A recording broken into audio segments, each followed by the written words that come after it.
सुप्रभातम। आज के संहिता वाचन को शुरुआत करते हैं। ओम त्र्यंबकम यजामहे सुगंधिम पुष्टिवर्धनम उर्वारुकमिव बंधनात् मृत्युर्मुक्षीयमामृतात्। चरक संहिता चिकित्सा स्थान ज्वर चिकित्सा अध्याय कषाय के बारे में बात चल रही थी कि पाचनीयम शमनीयम व कषायम पायेद भिषक ज्वरितम षडहे अतिते लघ्वन्न प्रतिभोजितम। पाचनीय या शमनीय कषाय देना है 6 दिन हो जाने के बाद, और दोषावस्था देखनी है तो पाचनमिति आमदोष पाचनम और शमनीयमिति पक्वदोष उपशमनम। पके हुए दोषों को जिनका निरामता आ गई है उनका शमन करने के एंगल से जो कषाय दिया जाएगा वो शमनीय होगा। और अगर 6 दिन हो जाने के बाद भी आमदोष के लक्षण दिख रहे हैं तो पाचनीय कषाय आप दे सकते हो। और उसके बाद स्तभ्यन्ते न विपच्यन्ते कुर्वन्ति विषम ज्वरम।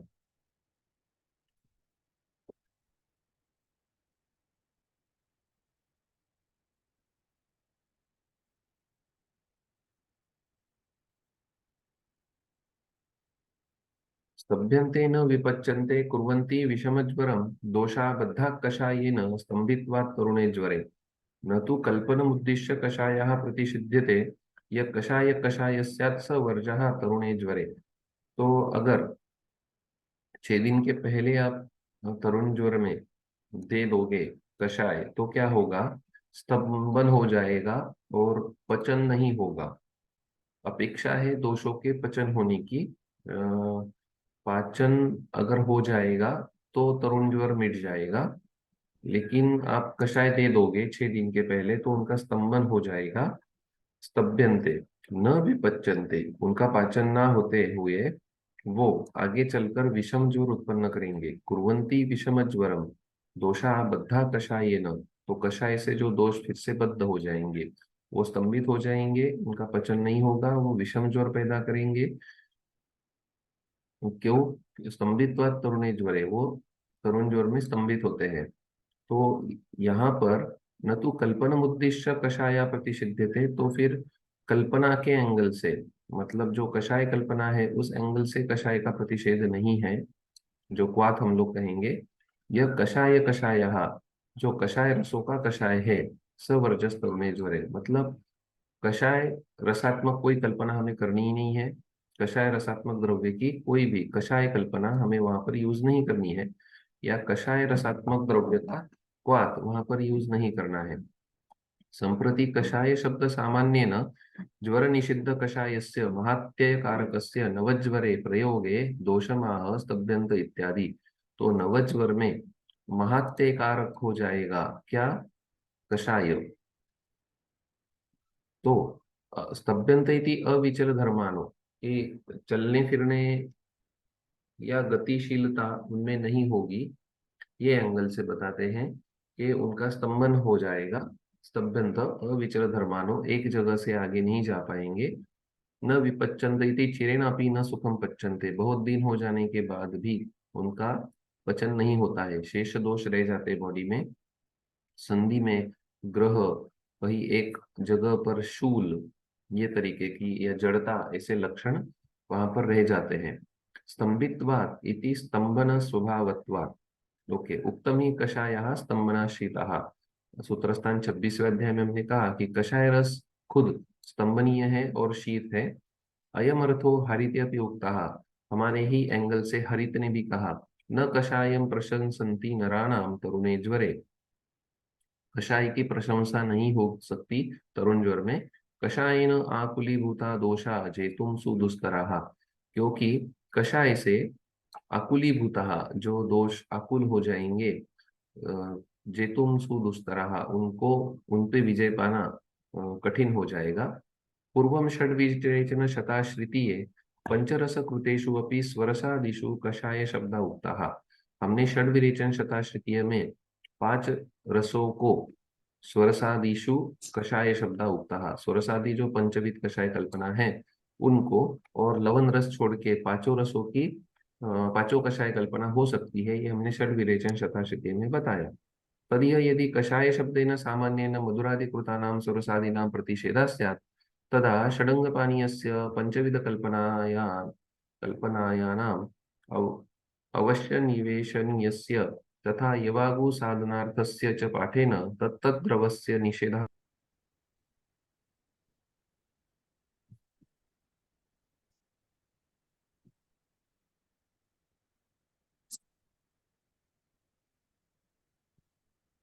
तो मधुरादि कृतानाम, उनकी उनका अगर निषेध हो जाएगा तो फिर साथ में स्वरसादि कल्पनाओं का, मधुरादि रसों के स्वरसादि कल्पनाओं का अगर प्रतिषेध माना जाएगा, तो फिर साथ में उसका अर्थ ये होगा कि आप षडंग पानीय नहीं दे सकते।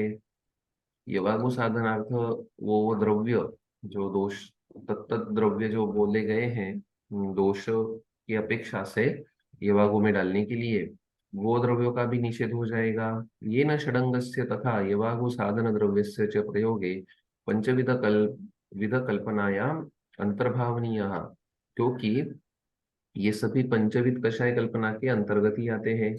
भेषज प्रयोगस्य पंचविध कल्पनार्थे अंतर्भावात्, क्योंकि भेषज प्रयोग पंचविध कषाय कल्पना के अंतर्गत ही आता है।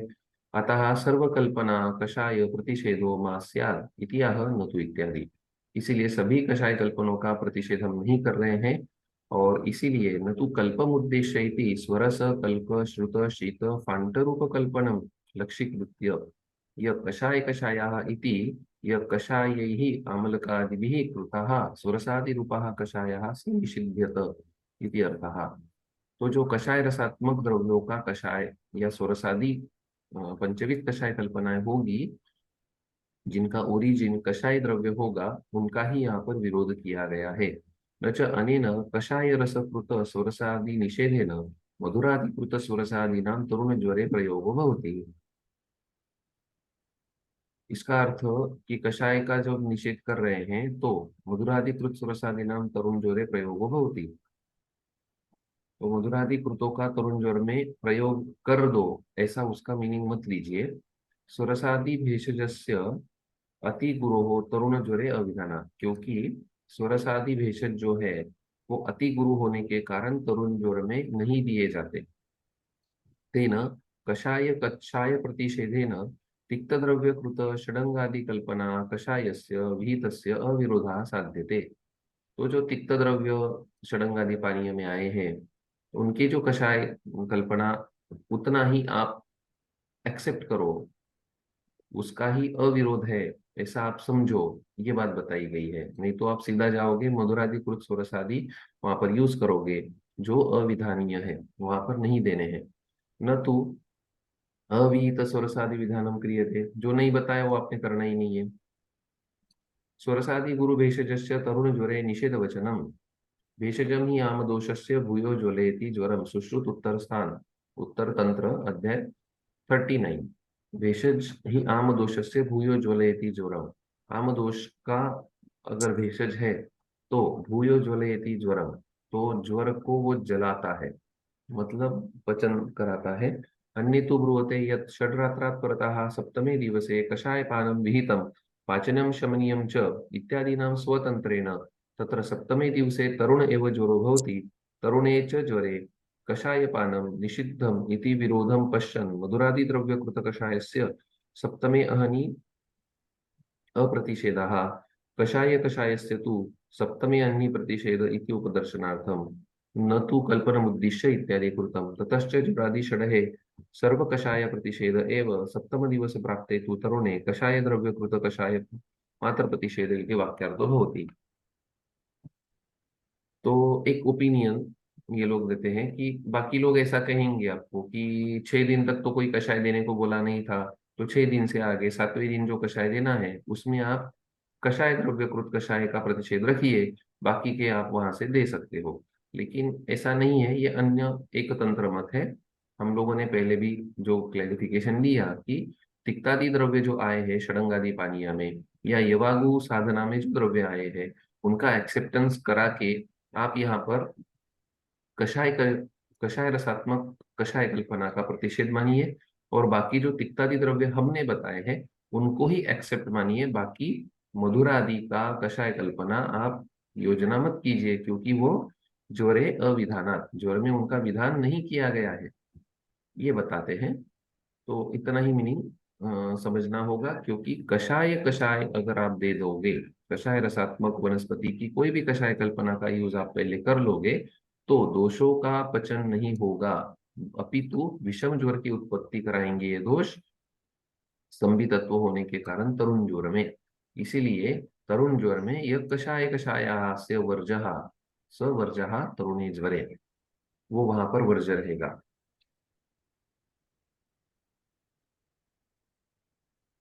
तो कषाय कल्पना ज्वरम षडहे अतीते, ये एक बात आ गई।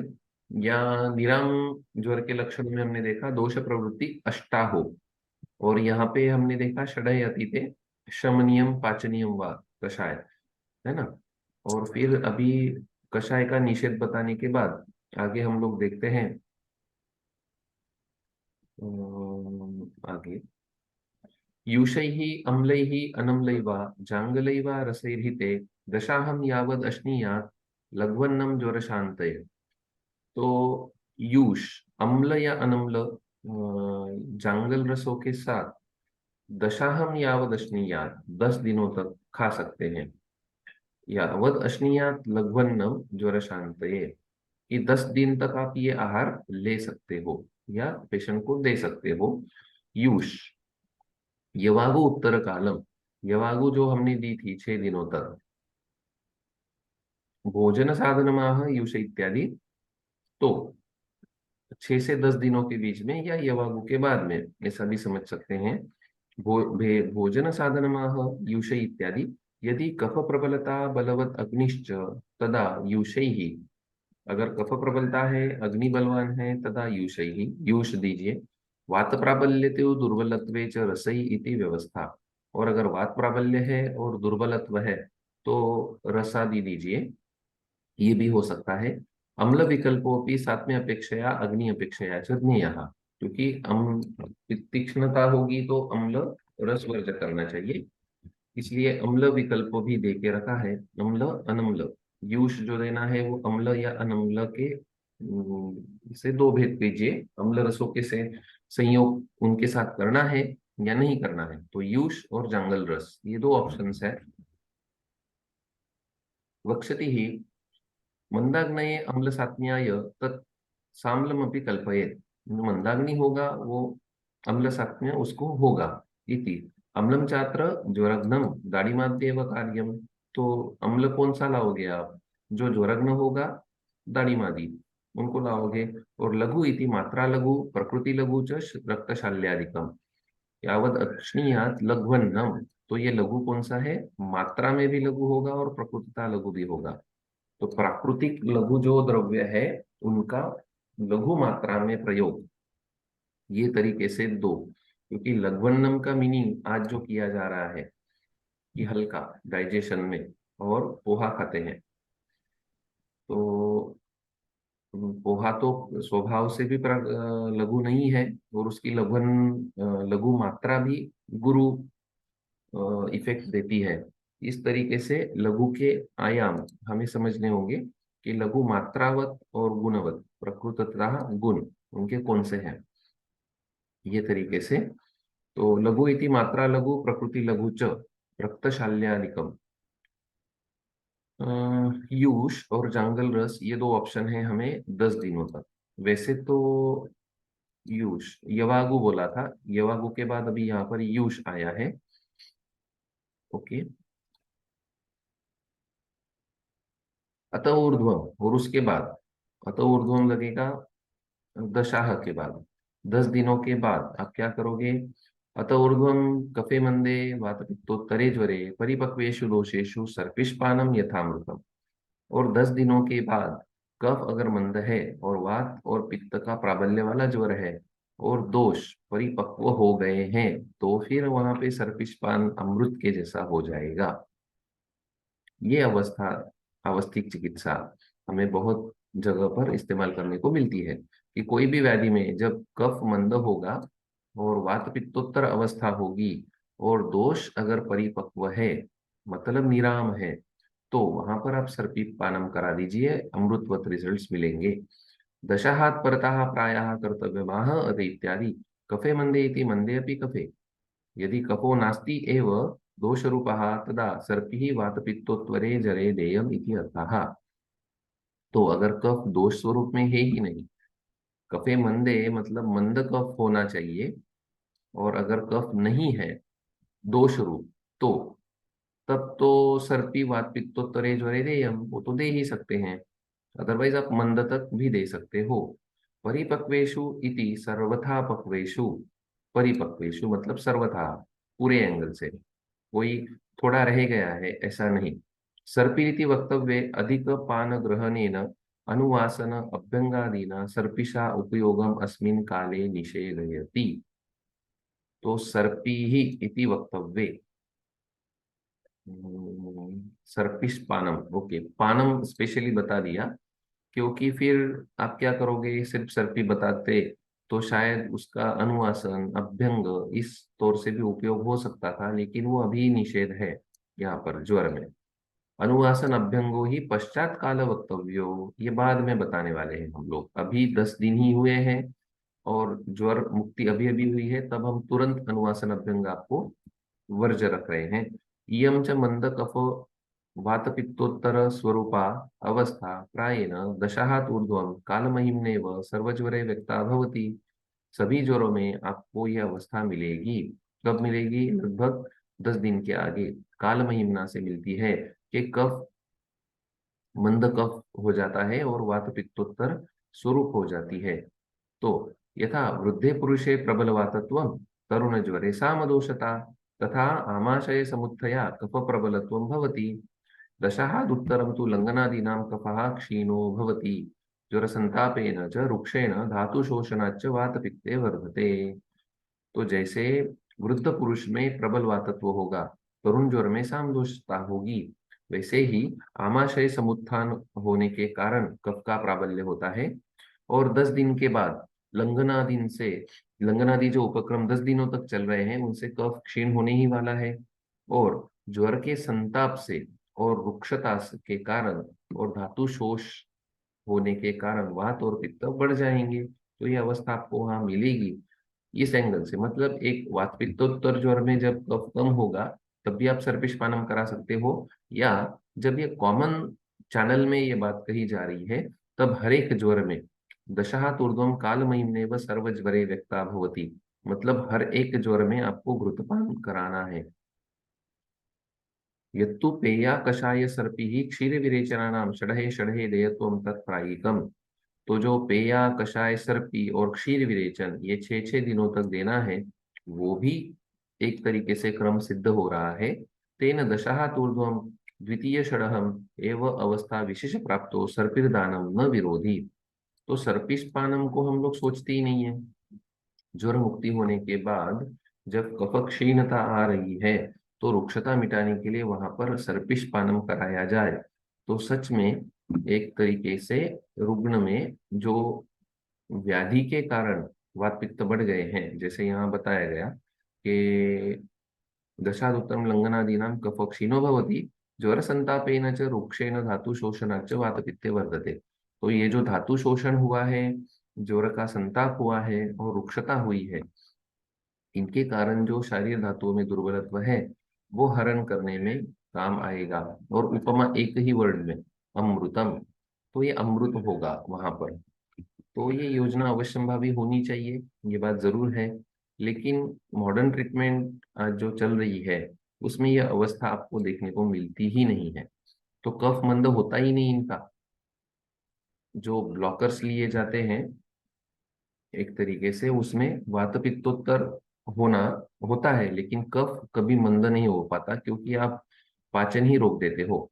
जो व्यक्ति पाचन के एंगल से जाएगा उसमें ये सभी दौर्बल्य आ जाएगा 10 दिनों तक, और ये दौर्बल्य के साथ साथ कफ मंदता, वात पित्तोत्तर, वात पित्त की अधिक्यता और दोषों की परिपक्वता, ये अवस्था मिलनी चाहिए। तो हर एक ज्वर में ये अवस्था आएगी, और ज्वर के अंत में 10 दिनों के बाद जब ये रसादी क्रम हो जाएगा या रसादी क्रम चल रहा होगा, उसी फेज में हमें सर्पिष्पानम यथामृतम ये याद रखना होगा। निर्दशामपि ज्ञात्वा, और 10 दिन नहीं हुए हैं, कफोत्तरम अलंघितम, तो कफ का प्राबल्य है और लंघन नहीं हुआ है। न सर्पी पाएत वैद्य, तो 10 दिन नहीं हुए हैं, कफ का प्राबल्य है और लंघन नहीं किया गया है, तो सर्पी मत दीजिए। न सर्पी पाएत वैद्य कषाय स्तम उपाचरे, सॉरी, निर्दशाम अपनी ज्ञातवा, 10 दिन हो गए हैं और फिर भी कफ का प्राबल्य दिख रहा है और लंघन नहीं किया हुआ है, उसका लंघन नहीं हुआ है, गुरुत्वा है इस तरीके से, तो सर्पिष्पान वैद्य ने नहीं कराना है, उसको कषाय से ही उपाचरण करना है। यावत लघुत्वा अशनम दद्यान मांसरसेन च, जब तक लघुत्वा नहीं आ जाती है तब तक लघु अशन कराना है, मांसरस देना है। बलम ही अलम निग्रहाय दोषानाम बलकृच्च, बलम ही अलम निग्रहाय दोषानाम, कि बल होना चाहिए रुग्ण का जो दोषों का निग्रह करे, और जो बलकृत हो ऐसा ही आहार आपको वहां देना है। उक्त सर्पिष पानादि वाद विषय महा, तो उसका वाद क्या है? वाद मतलब काउंटर ओपिनियन। निर्गतो दशा हो यस्य स निर्दशाहा, जिसके 10 दिन हो गए हैं ज्वर अपियर होने के बाद, वो निर्दशा हो। तो निर्दशा हम अपनी ज्ञातवा, 10 दिन हो गए हैं लेकिन कफोत्तर है और अलंगित है। अलंगितम इति असंजात लंघित लक्षणम, ये बात होनी है। तो अलंघितम से हमें लगता है कि जिसने लंघन नहीं करवाया है, या लंघन कराने के बाद भी उसमें लंघन के कारण जो लक्षण उत्पन्न होने चाहिए, लघुता, देह लघुता, वात पित्तोत्तर होना और कफ का क्षय होना, ये लक्षण ही उत्पन्न नहीं हुए हैं, उसको हम लोग असंजात लंघित लक्षण कहेंगे, जिसमें लंघन के लक्षण उत्पन्न नहीं हुए हैं, भले वो लंघन करने के साथ हो या लंघन किए बगैर हो। ऐसे व्यक्ति में इयम च अवस्था प्रबल साम दोष आरब्धत्वात् ज्वरस्य, तो ये अवस्था क्यों आ सकती है? प्रबल साम दोष आरब्धत्वात् ज्वरस्य, कि प्रबल दोषों का आरब्ध था, दोषों का बल बहुत ज्यादा होगा जब ज्वर शुरू हुआ तब, तो लंघन करने के बावजूद भी 10 दिनों में अभी तक लंघन लाघव नहीं हुआ है। तथा असम्यक उपचाराच, सेकंड नंबर पे हमें लिया है, जबकि हमसे ये पहली गलती होती है कि हम लोग असम्यक उपचार नहीं कराते आज के युग में। आज के युग में ये क्रम रिवर्ट हो सकता है, भले ही दोष कम हो लेकिन असम्यक उपचार होते हैं, और उसी वजह से 10 दिनों में भी आपको कफोत्तर अलंघित ऐसी अवस्था मिल जाती है। भवती इति ज्ञेयम कषायस्तम कफोत्तरम अलंघितम च उपाचरे, उससे आपको कषाय से उपाचारण करना है। यावत लघुत्वात् इति छेदः, जब तक लघुता नहीं आ जाती तब तक आप कषाय का ही उपयोग करें। लघुत्वे तु जाते कफोत्तरता अलंघितता न नापयाति, न तदा सर्पिष्पानम एव अनुवृत्तम कर्तव्यमिति अर्थः, जब तक कफोत्तरता है, कफो प्राबल्य है और गुरुता है, तब तक हम लोग उनको सर्पिष्पान नहीं कराएंगे। कफोत्तरे अलंघिते अपि निर्दिशाः ज्वरे मांसरसेन किमर्थम एवं अशनम कफ विरुद्धम देयम इति आह बलम इत्यादि। तो कफोत्तर व्यक्ति है, अलंघित है और 10 दिन हो गए हैं, तो मांसरस कैसा देना है? जो कफ विरुद्ध होगा ऐसा ही मांसरस देना है। यावत् लघुत्वात् अशनं दद्यात् मांसरसेन च बलम ही अलम निग्रहाय दोषानाम, बलम ही अलम निग्रहाय दोषानाम, दोषों का निग्रह करना है, तो कफोत्तर है ना दोष, उनका निग्रह करने के लिए, और जो बलकृत होगा ऐसा आपको मांसरस देना होगा आहार में। अम्म, बलम ही इत्यादि बलकृच्च तदिति मांसरसेन अशनम बलकारम इति अतः, तो जो मांसरस का अशन होगा वो बलकर होगा, क्योंकि 10 दिन जिसको ज्वर से हो जाएगा, जो लोगों आहार खा रहा होगा, जिसमें सिर्फ दोष बल है, उसका धातु बल तो कम होने ही वाला है।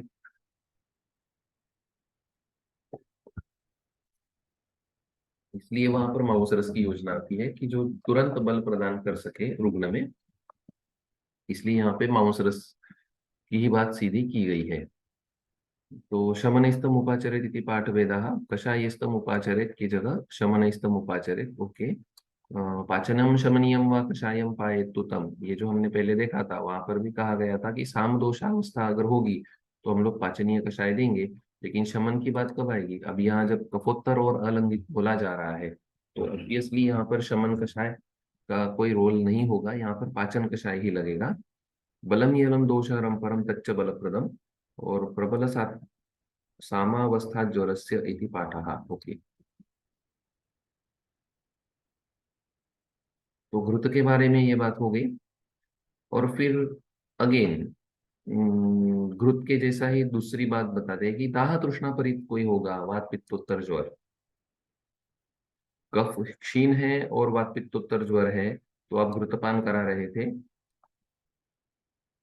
कफे मंदे वात पित्तोत्तरे ज्वरे और परिपक्वेशु दोषेशु, ये कंडीशन होगी तो आप सर्पिश पान कराओगे, जो सभी ज्वरों में 10 दिनों के बाद हो जाती है अवस्था, ऐसा भी बोला गया। और वहीं पे वात पित्तोत्तर ज्वर में ही दाह तृष्णा परित अगर है और बद्ध प्रच्युत दोषम व निरामम वयसा जय, तो निरामता होनी चाहिए, दाह तृष्णा के लक्षण होने चाहिए और बद्ध प्रच्युत दोषम, इसके बारे में देखते हैं। तो ऐसे ज्वर में आप पयसा जय, वहां पर दूध की योजना आ गई। दाह इत्यादि नाम क्षीरावस्था माह बद्ध प्रच्युत दोषम वा इति बद्ध दोषत्वम अप्रवर्तमान दोषत्वम प्रच्युत दोषत्वम तो स्तोकेन प्रवर्तमान दोषत्वम। ओके, बद्धता है। ओहो, ओके, तो बद्ध दोषत्व बद्ध प्रच्युत दोषम वा इति अत्र बद्ध दोषत्वम अप्रवर्तमान दोषत्वम प्रच्युत दोषत्वम तो स्तोकेन प्रवर्तमान दोषत्वम, तो ये तो दोष बहुत ज्यादा है और अप्रवर्तमान है, कोष्ठ में ही बैठे हैं, एक अवस्था। और दूसरी, बहुत ज्यादा दोष है और बहुत ज्यादा प्रवर्तन हो रहे हैं, तो बद्ध दोषम वा प्रच्युत दोषम वा निरामम, लेकिन निराम है तो पैसा जय। तत्र क्षीरम तावद यथा बद्धे प्रवर्तकम भवति, तो क्षीर बद्ध दोषों में प्रवर्तक होता है, तथा प्रच्युते अपि सविबंध दोष प्रवर्तकयोः अपकारकम भवति, तो जो प्रवर्तमान बद्ध दोष होंगे तो उनको प्रवर्तन कराएगा, और प्रच्युत दोष अगर है तो सविबंध दोष प्रवर्तकयोः अपकारकम भवति, विबंध के साथ जो दोष प्रवर्तक है उनको उपकारक होगा। अतएव क्षीर गुणेशु पुरुषे ग्रथिते पथ्यम, ग्रथित पुरुष में ये पथ्य है, तथा अतिसारे च पथ्यम, ये दोनों जगह पे पथ्य आता है, सूत्रस्थान अध्याय 1 में हमने बताया है। तो दुग्ध के गुण ग्रथित पुरुष में भी दुग्ध दे सकते हैं और अतिसार में भी पथ्य है, इसीलिए क्योंकि जो बद्ध दोषों का प्रवर्तन कराएगा वही प्रच्युत दोषों में सविबंध दोष प्रवर्तकयोः अपकारकम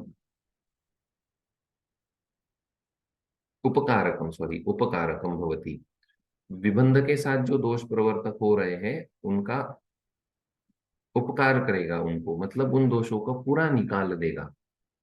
जो निकलने के लिए विलिंग है, वो जो जाने के लिए विलिंग है, जिनकी बॉडी में कोई जरूरत नहीं है, उनको शांति से जाने देगा प्रच्युत दोषों को। तो बद्ध प्रच्युत दोषम वा, एग्जैक्टली अपोजिट कंडीशंस दोनों जब आती है तब, और निरामता होगी और वात पित्तोत्तर जो होगा, साथ में दाह तृष्णा लक्षण होंगे, तो आप वहां पर उसको दूध दीजिए। अब तक दूध की कोई बात हुई नहीं थी, तो निरामम पयसा जयेत। किं वा बद्ध दोषे गव्यम क्षीरम सरत्वाद देयम प्रच्युते तु संग्रहित्वा छागम देयम, या फिर आप ये भी योजना कर सकते हो कि बद्ध दोष में गव्य क्षीर दीजिए जो सर है, और प्रच्युत दोष में छाग पय दीजिए, ये भी योजना हो सकती है, जरूर हो सकती है, ओपिनियन है। लेकिन साधारणता देखने के बाद ज्वर में दूध कब देना है, लगभग हम लोग अभी एक सीरीज से आएंगे तो 10 दिनों के बाद हमें एक्सपेक्टेड होता है कि अभी ज्वर में पच्यमान अवस्था तो आ जानी चाहिए, और पच्यमान अवस्था में कौन सी अवस्था हो सकती है उसका जब हम एक्सपेक्टेशंस कर रहे हैं, तो पहली अवस्था हमने घृत की देखी, जिसमें कहा गया था कि कफे मंदे वात पित्तोत्तरे ज्वरे और परिपक्वेशु दोषेशु सर्पिष्पानम यथामृतम, तो वैसे इसमें और दुग्ध के इसमें बहुत ज्यादा भेद नहीं है। मंद कफता और वात पित्तोत्तर ज्वर में दोष परिपक्व हो जाने चाहिए, ये कहा। और दूध के बारे में दाह तृष्णा परित, ये कंप्लेंट्स है उसकी, जो दाह तृष्णा का आधिक्य आपको मिलता होगा, और दोषों में बद्धता या प्रच्युत दोषता जो भी हो, लेकिन निरामता है, दोनों जगह पे निरामता अपेक्षित है, तभी ये देना है। और दुग्ध के बारे में कोई ऐसी बात यहाँ पर की गई नहीं है। आगे देखते हैं, शायद उसका। हाँ, और फिर इन सभी क्रियाओं से अभी हमने आपको बहुत सारी क्रियाएं बताई। लंघनम स्वेदनम कालो यवागो तिक्तको रसः, ये बताया। पाचनानी, तरुण ज्वर में कौन कौन से पाचन देने हैं, वो पाचन हो जाने के बाद यवागवादी क्रम बताया जो पेयादि से फॉलो होगा। उसके बाद यूषादि क्रम बताया, मांस रस बताया।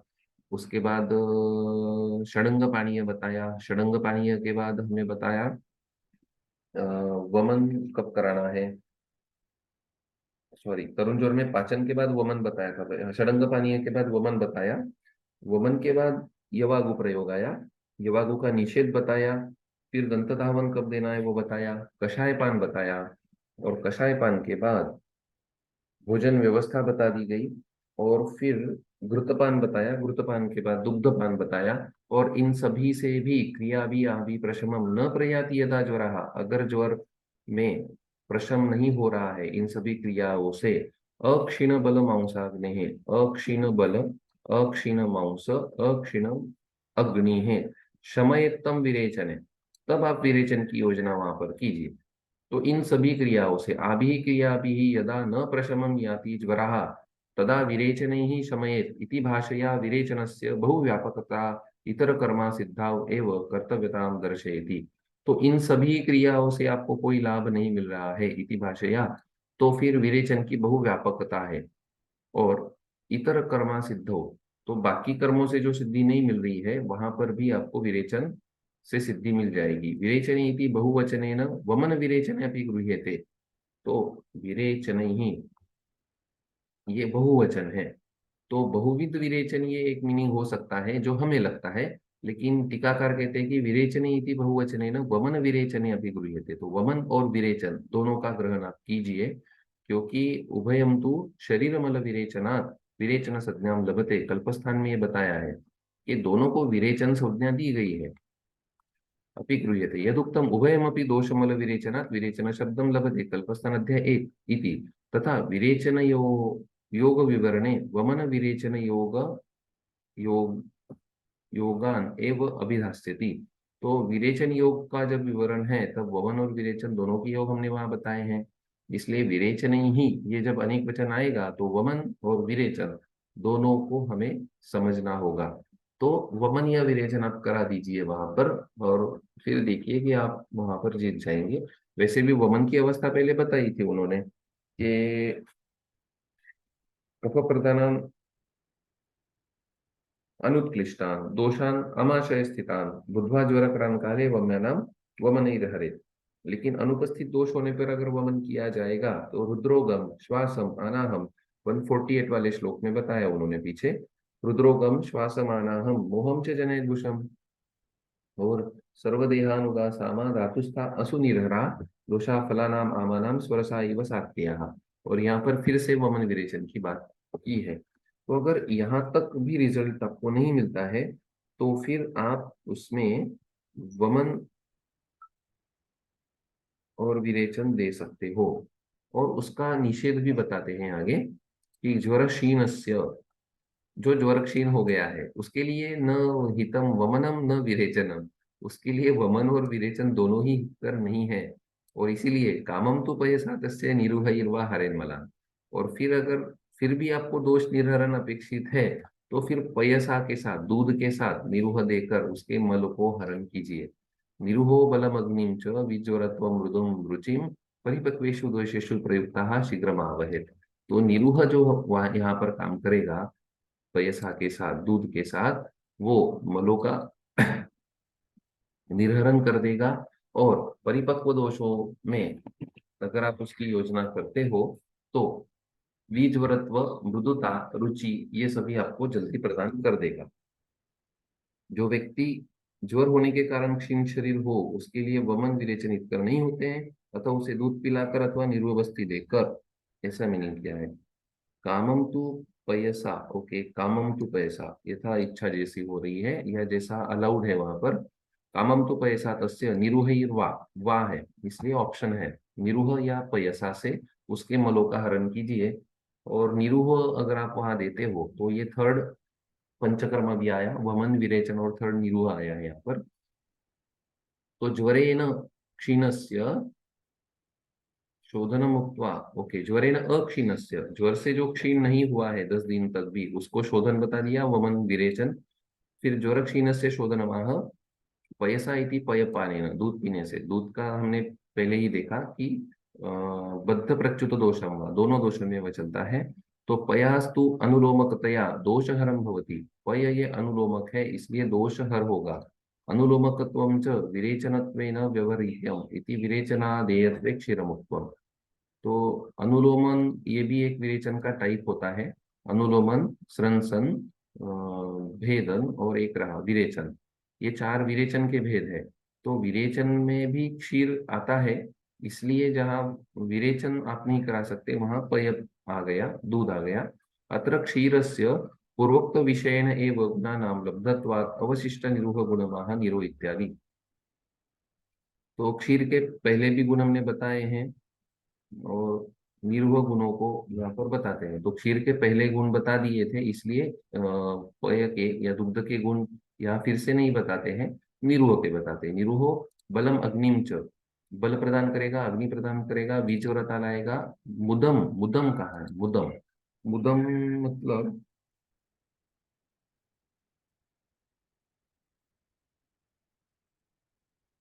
मन प्रसन्न होता है और रुचि, भोजन में रुचि लाता है।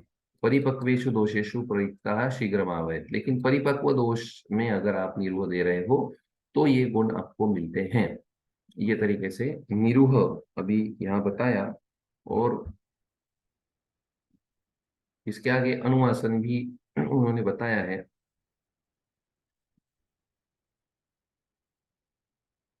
सॉरी, बस्ती के बारे में बताकर फिर आगे अनुवासन बताएंगे। पित्तम वा कफ पित्तम वा पित्ताशय गतम हरेत स्रंसनम त्रिन्मलान बस्ती ही हरेत पक्वाशय स्थितान। कि विरेचन अस्थापय हो दोष भेदेन, पित्त या कफ पित्त या पित्ताशयगत जो होंगे दोष, उनको स्रंसन हरण करेगा। त्रिनमलान बस्ती हरे, बस्ती भी उसको हरण करेगा जो पक्वाशय स्थित है वो।